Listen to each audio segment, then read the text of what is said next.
여러분 안녕하십니까? 주간 종합뉴스입니다. 행복도시 건설로 삶의 터전을 내줘야만 했던 원주민들에 대한 지원을 확대하는 내용의 행복도시법 개정안이 국회 문턱을 넘었습니다. 세종시장이 주민생계조합의 사업을 위탁할 수 있는 길이 열렸다는 게 핵심입니다. 김우순 기자의 보도입니다. 지난 2006년 설립된 세종시 주민생계조합입니다. 행복도시 건설 과정에서 원주민들이 외지로 내몰리지 않고 재정착할 수 있도록 돕기 위해 설립됐습니다. 행복도시 건설 특별법상 행복청장은 원주민의 재정착에 필요한 지원 대책을 수립 시행하도록 되어 있는데, 이를 근거로 지방계약법 제한 없이 주민 위탁사업 고시를 통해 분묘 이장이나 지작물 철거 등의 사업을 조합에 맡겨왔습니다. 그러나 점차 도시기반공사가 완료되거나 공공시설 대부분이 세종시로 인계되면서 주민 위탁 사업이 대폭 축소됐고, 이는 조합의 존폐 위기로 이어져 원주민들의 일자리마저 위협하는 상황이 됐습니다. 이러한 위기를 타개할 수 있는 법안이 지난 27일 국회 본회의에서 재석 의원 171명 중 169명의 압도적인 찬성으로 통과됐습니다. 지난 2021년 6월 강준현 의원이 대표 발의한 일명 행복도시법 개정안으로 원주민에 대한 지원대책 수립 의무자에 세종시장을 추가하는 내용을 핵심으로 담고 있습니다. 우리 세종시 원주민들이 세종시 탄생하는 과정에서 희생이 있었고, 도시가 개발되면서 불균형적 요소가 심화되고 있다는 걸 느꼈습니다. 따라서 우리 원주민들에 대한 생활 지원, 이건 반드시 필요하다고 생각을 해서 이번에 법안을 발의하게 됐습니다. 실제 주민생계조합은 설립 당시 10가지 위탁 사업을 맡았지만 현재는 이 가운데 3가지 사업만 남아있던 상태입니다. 그러나 이번 법 통과로 세종시장이 주체가 돼 행복청과 LH로부터 인계받은 사업을 주민 지원 사업으로 고시할 수 있는 길이 열리게 됐습니다. 존폐 위기로 내몰렸던 조합과 원주민들 입장에선 법 개정이 반가울 수밖에 없습니다.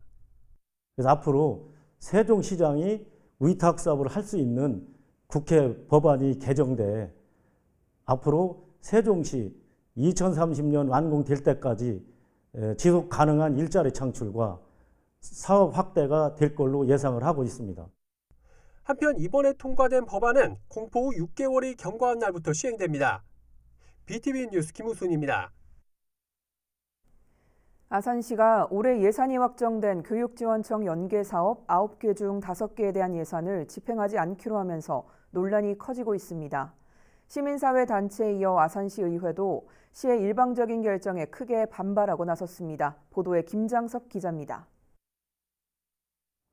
올해 예산이 확정된 교육지원청 연계사업 9개 가운데 5개 사업, 약 8억 9천만 원을 집행하지 않기로 한 아산시. 시는 재정 악화는 물론 관련 사업들의 성과 평가가 미비하고 본질적 성격의 교육사업은 교육지원청이 해야 한다며 아산시는 특성화 사업에 집중하겠다고 밝혔습니다. 이에 아산 시민사회 단체들은 의회에서도 승인된 예산을 시가 집행하지 않는 것은 일방적인 교육정책이라며 크게 반발하기도 했습니다. 논란이 커지면서 아산시 의회 의원회의에서도 이 문제가 도마 위에 올랐습니다. 홍성표 시의원은 도교육청, 교육지원청과 맺은 협약 등을 고려해 의회에서 예산을 승인했음에도 불구하고 이제와 예산을 집행하지 않기로 하는 것은 아산시의 신뢰도를 크게 떨어뜨리는 일이라며 집행부를 질타했습니다. 저희가 교육경비를 지원하는 부분을 본회의에서 의결을 거쳐가지고 집행부에 내려보낸 거 아닙니까? 맞죠? 근데 이런 예산을 일방적으로 아산시가 교육지원청에 지급 안 하겠다고 협의를 통해서 파기하는 게 집행부의 일방적인 결정에 대해서도 아산시 의회를 무시하는 처사라며 반발이 이어졌습니다. 아산시 의회를 경시한 겁니까? 무시한 겁니까?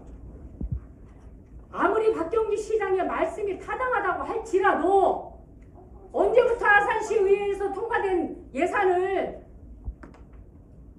집행을 안 합니까?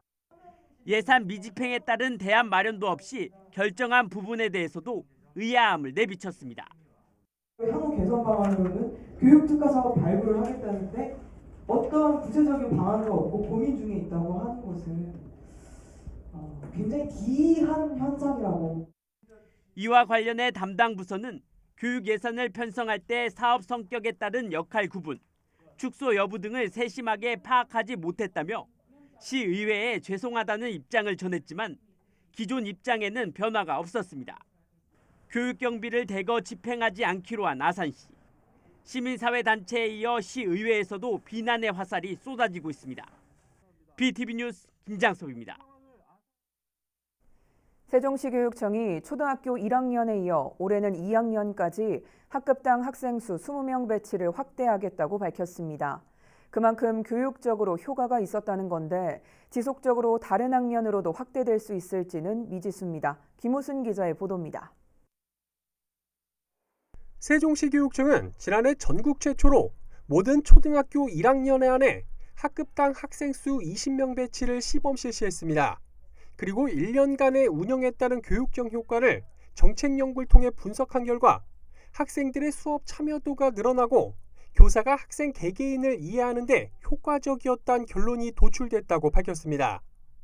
기초학력 미도달 학생 수 감소에 기여한다고 조사 결과가 말하고 있습니다. 생활지도에 있어서도 저학년이 1학년 아이들이 학교에 안정적이고 빠르게 적응할 수 있게 되었고, 이러한 성과를 바탕으로 올해부터는 전국 최초로 초등학교 2학년까지 학급당 학생 수 20명 배치를 확대하기로 했습니다. 이를 위해 전체적으로 36학급을 추가로 확보하고 한시적 정원의 기간제 교사 26명을 각 학교에 배치했습니다. 문제는 정책의 지속 가능 여부입니다. 교육청은 일단 올해부터 2025년까지는 1, 2학년에 한해 학급당 20명 배치를 유지하고 2026학년도부터는 다른 학년으로까지 확대해 나가도록 노력하겠다는 계획을 밝혔습니다. 결국 지난해 입학한 학생들이 3학년이 되면 다시 학급당 25명 이상 되는 현실을 맞아야 한다는 겁니다. 교실이 부족하고 그러니까 시설을 대폭 확충해야 되는 문제가 있고, 거기에 따라서 또 그만큼의 교원 수를 또 늘려야 하는 이런 문제가 있는데, 이것은 교육청 차원의 정책만으로는 사실상 실현이 도저히 어렵기 때문에 초등학교 학급당 학생 수 20명 배치, 전학년으로 확대하기 위해선 교육부의 의지와 지원이 필수적으로 보입니다. BTV 뉴스 김우순입니다. 사용액의 10%를 돌려받는 천안사랑카드로 기부도 할 수 있다는 사실 알고 계셨나요? 단돈 1,000원부터 마음을 전할 수가 있는데 일반 가맹점과 똑같이 기부액의 10%는 캐시백으로 다시 돌려준다고 합니다. 송용환 기자의 보도입니다. 올해 75살인 시오리 할머니. 한국인 남편을 만나 입국해 26년 전 한국 국적을 얻었지만 당시 일본 국적을 포기하는 법을 몰라 한국 국적이 상실됐습니다. 지난해 남편이 세상을 떠나 홀로 남겨졌지만 외국인 신분이기 때문에 정부 지원금을 비롯한 각종 복지 혜택을 받지 못하고 있습니다. 해당 사연이 천안사랑카드 애플리케이션에 올라오자 할머니를 돕겠다며 85명이 십시일반 모금에 동참했습니다. 10% 캐시백 혜택으로 인기를 끌고 있는 천안사랑카드의 행복천사 365 기부 프로그램을 통해서입니다. 기부액도 10%가 캐시백으로 지급되는데 10,000원을 기부하면 1,000원은 돌려받고 기부금 영수증은 10,000원 그대로 받습니다. 지금까지 20개의 사연에 약 3,000명이 3,500여만 원을 기부했습니다. 천안시 복지재단은 앞으로도 보다 많은 시민들이 기부에 참여할 수 있도록 나눔 문화 확산에 앞장설 계획입니다. 저희가 이제 작년 연말에 공개 모금 방송을 통해서 시민들이 직접 참여할 수 있는 그런 길을 열었었거든요. 그러니까 그런 모금 활동을 통해서 직접 시민들이 참여할 수 있게 해주고, 간접적으로는 우리 31개 읍면동의 행복키움지원단이 노력을 해서 쏠쏠한 캐시백 혜택까지 받을 수 있는 천안사랑카드 행복천사 365는 단돈 1,000원부터 참여할 수 있습니다. BTV 뉴스 송용환입니다. 행정안전부와 국민권익위원회가 공동 주관하는 2022년 민원서비스 종합평가에서 아산시가 우수기관으로 선정됐습니다. 이번 평가에서 아산시는 사회적 배려 대상자를 위한 외국인 생활안내 책자와 점자 책자 제작, 신속 민원 처리제 시행 등을 높게 평가받아 2021년 다등급보다 한 단계 향상된 나등급을 받았습니다. 한편 민원서비스 종합평가는 중앙행정기관과 지방자치단체, 시도교육청 등 306개 기관을 대상으로 민원행정 전략과 체계, 고충 민원 처리, 민원 만족도 등 5개 항목을 평가해 가에서 마등급까지 종합순위도를 부여하는 제도입니다. 세종시가 이달부터 시민경제 부담을 줄이기 위해 지역 개발 채권 의무를 면제합니다. 이에 따라 세종 시민이 2천만 원 상당의 배기량 1600cc 미만 자동차를 구매할 경우 160만 원 상당의 채권을 의무적으로 매입해야 하는 부담이 사라지게 됩니다. 또한 소상공인 등이 시와 2천만 원 미만의 계약을 체결했을 때 의무적으로 발생하던 채권 매입도 면제가 됩니다.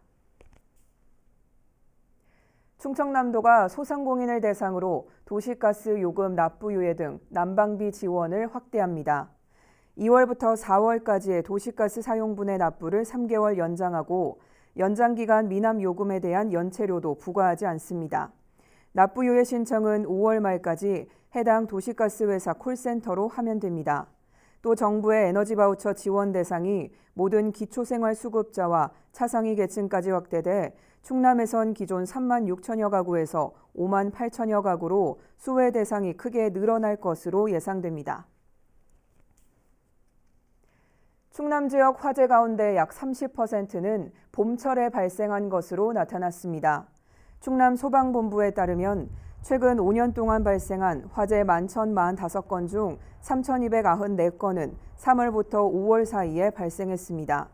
화재 원인은 부주의가 52.3%로 가장 많았고 담배꽁초와 쓰레기 소각 등이 그 뒤를 이었습니다.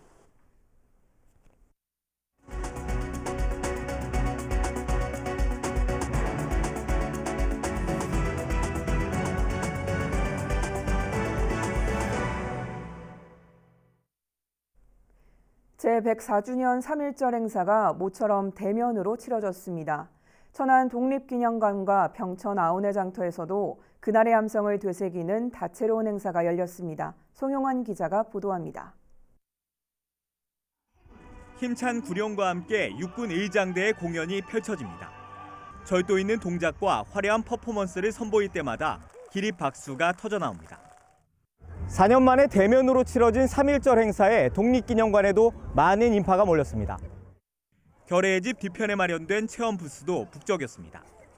가방에 태극기를 새기고 독립군이 입었던 옷을 입고 사진도 남깁니다. 오늘 공연도 많이 있었고 오랜만에 나와서 날씨는 좀 춥지만 공연도 보고 체험할 수 있어서 너무 좋은 하루였었습니다. 하루 전날 병천에선 유관순 열사의 만세 운동을 재현하는 아우네 봉화제가 펼쳐졌습니다. 유관순 열사 사후에서 아우네 장터까지 이어진 행진은 100여 개의 횃불과 LED 등이 어우러져 장관을 연출했습니다. 시민과 함께하는 매우 뜻깊은 봉화제가 되었습니다. 104년 전 매봉산에 피어오른 봉화처럼 정말 유관순 열사를 비롯한 애국 선열들의 숭고한 희생 정신을 널리 알려서 코로나19로 모처럼 다시 열린 3.1절 행사. 대한독립 만세를 외치던 100여 년 전 그날을 떠올리기 충분했습니다. BTV 뉴스 송용환입니다. 세계적으로 식민지였던 나라는 많지만 독립선언서를 발표하고 독립운동을 한 나라는 드뭅니다. 독립기념관이 올해 104번째 3.1절을 맞아 그동안 공개하지 않았던 독립선언서와 3.1절 기념선언문 원본을 선보였습니다. 송용환 기자의 보도입니다. 6쪽 분량의 28 독립선언서 영문 필사본입니다. 필사본과 타자기로 친 원고, 인쇄본 순으로 원고가 교정돼 28 독립선언서 가운데 가장 처음 작성됐을 가능성이 큽니다. 미주 대한인국민회가 보관하던 자료인데 국내가 아닌 미국이었기 때문에 지금까지 잘 보존될 수 있었습니다. 다만 누가 쓴 것인지는 추정만 있을 뿐 아직 확인되지 않고 있습니다. 또 28 독립선언서가 한국에 전달이 될 때에는 비단에다가 이게 필사한 것으로 전달이 되기 때문에요. 이런 등사본이나 이런 것들은 저희 독립기념관에 유일하게 보관하고 있는 것이죠. 그러다가 이번에 이 영문판이 이제 영문 타이프라이팅하고 영문 초고본이 이제 나오게 돼서 이것이 아마도 미주에 전달된 28 독립선언서의 초본이다 이렇게 저희가 보고 있습니다. 독립기념관이 104주년 3.1절을 맞아 국가 지정 기록물을 포함한 독립선언서 등 그동안 공개하지 않았던 자료 32점을 언론에 공개했습니다. 전남 목포와 경남 통영, 하동, 평안북도 철산 등 독립선언서가 발견된 장소도 여러 곳인데 독립운동이 전국 각지에서 발발했고 다양한 독립선언서가 존재했음을 알려주는 귀중한 자료입니다. 공개된 자료 중에는 대한여자독립선언서와 대한승려연합회 선언서, 국난에도 매년 3.1절을 기념하며 발표한 3.1절 기념선언문 등도 포함됐습니다. 1900년대에 우리처럼 식민지를 받고서 독립운동했던 나라들이 한 168개국이 돼요. 근데 그런 나라들 중에서 우리처럼 독립선언서를 발표하고 독립운동을 했던 그런 나라들이 거의 없습니다. 독립기념관은 이번에 공개한 자료가 우리 민족은 물론 세계 독립운동사에도 큰 의미가 있다며 독립선언서를 작성한 단체와 독립운동가 등에 대해서도 지속적으로 연구할 방침입니다. BTV 뉴스 송용환입니다. 천안시가 뉴욕 루즈벨트 행정입법부 건물에서 진행된 3.1운동 기념식과 제4회 유관순상 시상식에 참가했습니다. 유관순상 수상자와 관계자들이 참석한 3.1운동 기념식에서는 유관순 열사의 숭고한 정신을 기리기 위한 아우네장터 독립만세운동을 재현했습니다. 천안시는 유관순상 수상자에게 장학금 $2,000를 전달했으며 수상자들을 한국으로 초청해 고국의 역사와 문화를 알리고 호국 충절의 기상을 체험할 수 있는 역사 문화 탐방을 제공합니다. 아산 신동길에서 천안 방면 곡교천로로 진입하는 도로가 인근 매립시설로 인해 안전상의 이유로 통행이 금지됐는데요. 안전을 확보해 통행할 수 있도록 개선이 필요하다는 주민들의 요구가 이어지고 있습니다. 보도에 김장석 기자입니다. 아산 신동길입니다. 천안에서 아산 방면 곡교천로에서 이 길을 통해 신동으로 들어올 수 있지만 반대로 신동길에서 곡교천로를 이용해 천안 방면으로는 갈 수가 없습니다. 진입도로가 있지만 현재는 볼라드로 막혀 있는 상태입니다. 진입도로 바로 옆에 지난 2015년 매립지가 들어서면서 대형 차량의 이동이 잦아졌고 사고 발생 위험이 높다며 사용이 금지된 겁니다. 이로 인해 인근 주민들은 3km 이상 돌아가야 하는 실정입니다. 여기서 갈 수도 있고 여기서 나가는 것도 갈 수 있게끔 해야지 원칙인 거죠. 여기서 나가면은 아무래도 여기 사람들은 가깝죠. 근데 절로 돌아서 와야 돼요. 저쪽에 충무교 있는 쪽으로 돌아서 이쪽으로 나가니까. 수년째 인근 주민들의 불편이 이어지면서 개선이 필요하다는 목소리가 나오고 있는 상황. 아산시 의회에서는 올해 매립시설 증설이 추진되는 만큼 사업에 포함시켜 불편을 해소해야 한다고 주문했습니다. 이번에는 시에서 좀 더 적극적으로 반영하셔서 꼭 진입도로를 안전하게 개설할 수 있는 방안.